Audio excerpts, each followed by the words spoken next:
dear children. So here let us start with the next chapter, that is the Ghost of Christmas Yet to Come. Okay, so this is the unit 5.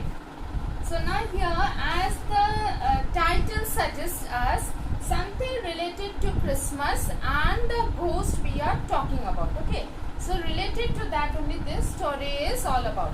And here this story has been written by Charles Dickens, and that has been adapted to make it more dramatic in this book. Okay, so this story has been taken from Charles Dickens' classic novel, that is, from that only a small portion to make it dramatic and for you all to understand this story has been picked. Okay, so now here, A Christmas Carol is one of the greatest classics of the world written by Charles Dickens. So please underline in your book, Christmas Carol, that is a classic, okay, written by Charles Dickens. Famous author, he has written many books for you children. So one of that is your David Copperfield. You will enjoy if you read that book. So he had written Christmas Carol, and that is considered to be a classic. Now classics are those books which are very beautifully written and which is giving us a meaning also. Okay, so now here he has written this classic, and this is written by whom? Charles Dickens. Okay, in the story Dickens shows the need for fellow feeling. Please underline this. This is the message that we are getting from this chapter. So the need for fellow feeling and sympathy if we are to live happily in this world. So if we want to live happily in this world, what we should have? The feeling of sympathy for others.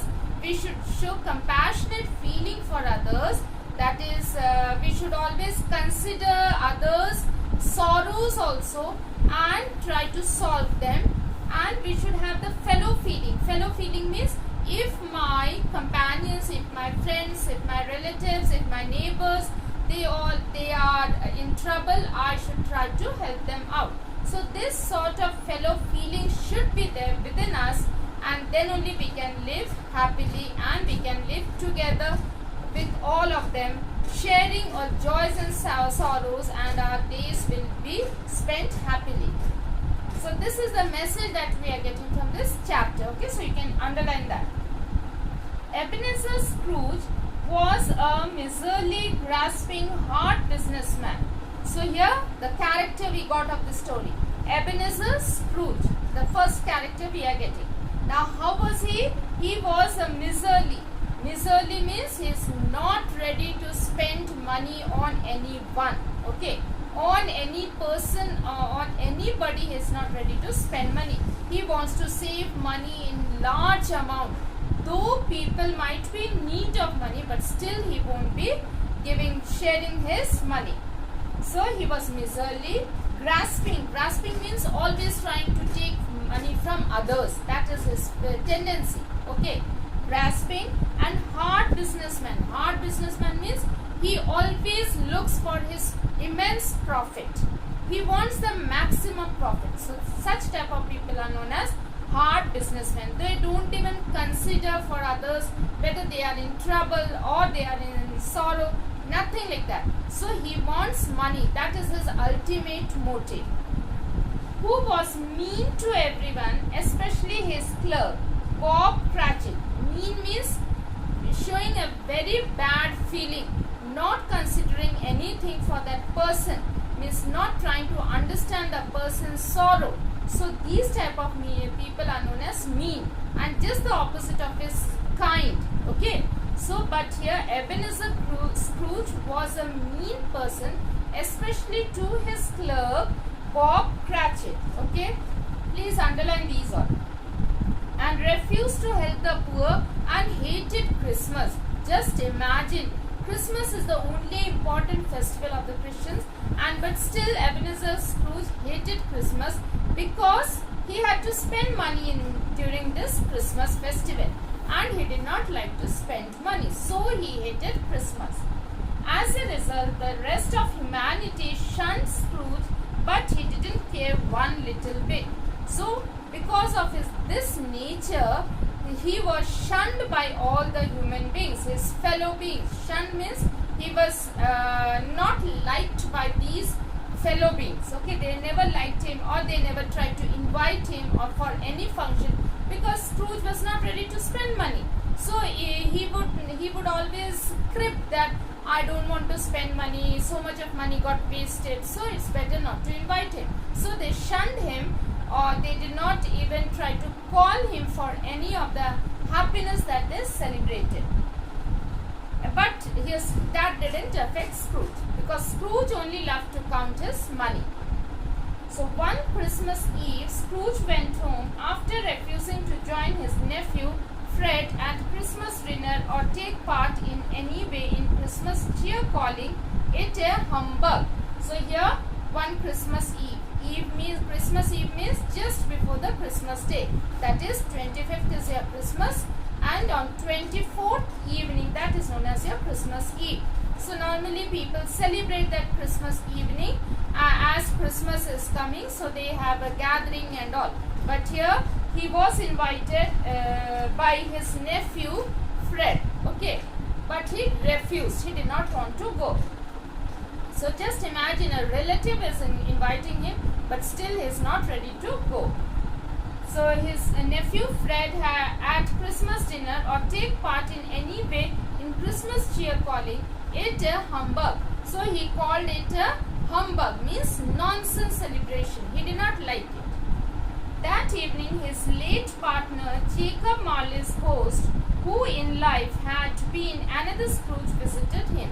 So that evening only, when he was alone, he was visited by his late partner, means his business partner. Late partner means the partner had died earlier, so he is known as late. Okay, so late partner, his name was Jacob Marley. Jacob Marley's ghost had come to visit Scrooge now, okay, who in life had been another Scrooge. So Jacob Marley, partner of Ebenezer Scrooge, was typical same like Ebenezer Scrooge. He was also a miserly fellow, did not want to spend money. He only wanted to collect money. Okay. So his ghost, he died. So his ghost had come to visit Ebenezer Scrooge. The ghost was wearing heavy chains and bemoaning his fate. So the ghost of this Jacob Marley was wearing heavy chains in the legs and hands. Okay. So he was chained up. The ghost was chained up. And he was bemoaning his fate. Bemoaning means now he is feeling sorrow of his fate.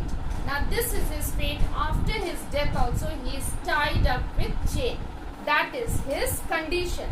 So he is feeling sad and he is crying for that, and that is what he has come to tell Scrooge. Marley's ghost told Scrooge he had forged the chain of his misery. So here Jacob Marley is telling Scrooge that this chain that today I am tied up, why because of my behavior which I showed when I was alive. So that is the forged chain is now over me. Okay. The chain of misery. This is the chain of misery. Okay. Link by link through his life. So now here misery means sadness. So the sadness that I gave others. So all that had been collected together, and that link by link has chained me. Those sadness which I gave others has chained me. That is the meaning of this sentence. Okay.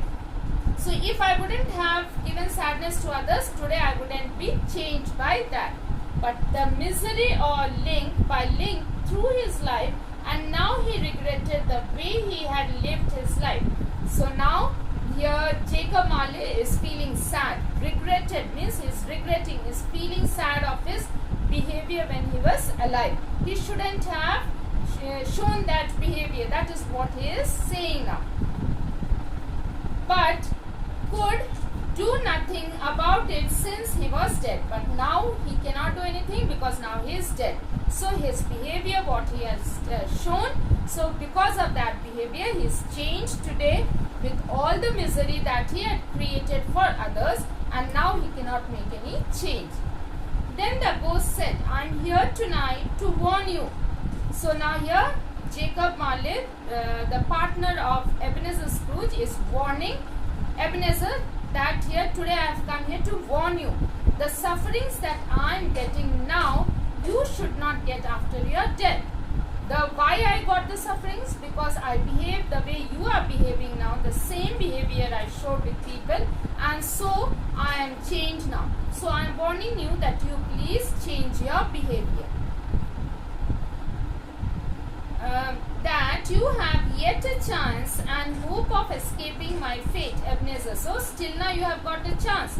You are alive. So please change your behavior. Be a good human being and don't be so miserly now. And you change your behavior, then you will lead a better life after your death. He also told Scrooge that for his own good, he would be haunted by 3 spirits. So for Scrooge's good, so he will be haunted by 3 spirits. So haunted by 3 spirits means in his life at present 3 spirits will be coming to visit him. Okay. After delivering his message, the ghost vanished. So his friend's ghost vanished. The first spirit to visit Scrooge was the ghost of Christmas past. Okay. So the ghost of Christmas which has already happened in past, that ghost has come to visit. The spirit of that ghost has come to visit. Because Marley had told 3 ghosts will come. So the first ghost has appeared, that is the ghost of past.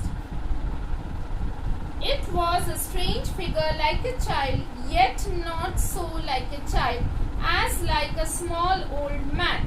So here the figure which had come was like a child, but not that like a child, because we'll see the descriptions when we are reading. Okay. Its hair was white.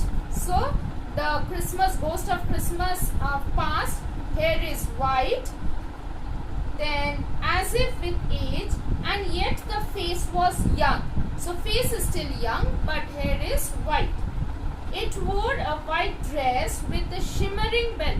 Shimmering means shining belt. But the strangest thing about it was that a bright, clear jet of light sprung from the top of his head. From the top of his head, it was full, the bright, like how you see in movies, no? When the God comes, God appears, then it is brightened up, this whole area is brightened up. So that same way as you can see in the picture. The face is young, hair is white. Okay, so that is showing the character of Scrooge, how he was in the past. So though he was young, but he behaved like an old man. So his hair is white. So the ghost's hair is also white.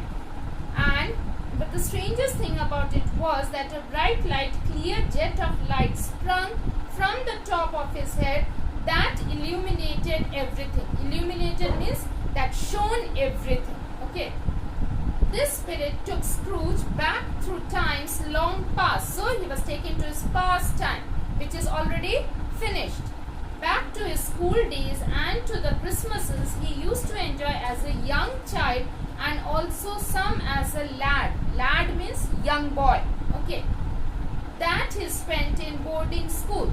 So like young boys are called lad, and young boy are called lad, and the young girls are called lass. Okay, this is the old English. Okay, this is the old English which we are talking about, but nowadays we don't call any lad or lass. So here this spirit took Scrooge back through times long past, back to his school days and to the Christmases he used to enjoy as a young child, and also some as a lad that he spent in boarding school.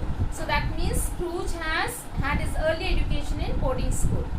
Miserable and alone. So that time also he was miserable, means sad and all alone. No friends for him because of his this behavior. It also showed him how he had lost the love of a loving and caring woman by becoming a hard miser interested only in money. So he had, once upon a time, he had a woman in his life who was young, beautiful, loving, but then he lost that woman because of this miserly behavior. The next visitor, the ghost of Christmas present. So now the present situation, okay, was a jolly ghost. Jolly ghost means happy and cheerful ghost. In a loose green robe bordered with white fur. So loose green robe and with white fur it was bordered. It showed Scrooge what joys and pleasant experiences he missed by not participating in Christmas, and took Scrooge on a tour of poor people enjoying their humble Christmases. So now here Scrooge, though Scrooge had lot of money, he had the time, he had the relatives and friends, but still he was not enjoying with them, and he was sitting here all alone in his house. And he was taken where to those poor people who were enjoying their Christmas, though they didn't have any money. They were humble people, but still they were enjoying their Christmas. Bob Cratchit's family was among them. So now here his clerk, Bob Cratchit, was one among them. So as also that of his nephew Fred, whose Christmas dinner Scrooge had rudely refused to join. So he refused to join Fred's dinner, and Fred was also enjoying here. The last to visit was the ghost of Christmas yet to come. So the future. The spirit was covered in black from head to toe. So everything in black. Its face and shape was not visible. So nothing was visible on his face and shape. Was not visible except for its hand, which was stretched out with the finger pointing ahead. So something the ghost was pointing at. Scrooge was filled with deep fear. Now Scrooge is in fear that what is it? His terror turned ice cold when the spirit did not utter a word but just stood there pointing. So the spirit was pointing at something, and now Scrooge is in fear. Okay, so today we have learned that 3 ghosts of Christmas have come, visited Scrooge. One, the ghost of past, ghost of present, and the ghost of future. So here children, I am stopping over here. In my next video I will finish up this chapter. So please go through the chapter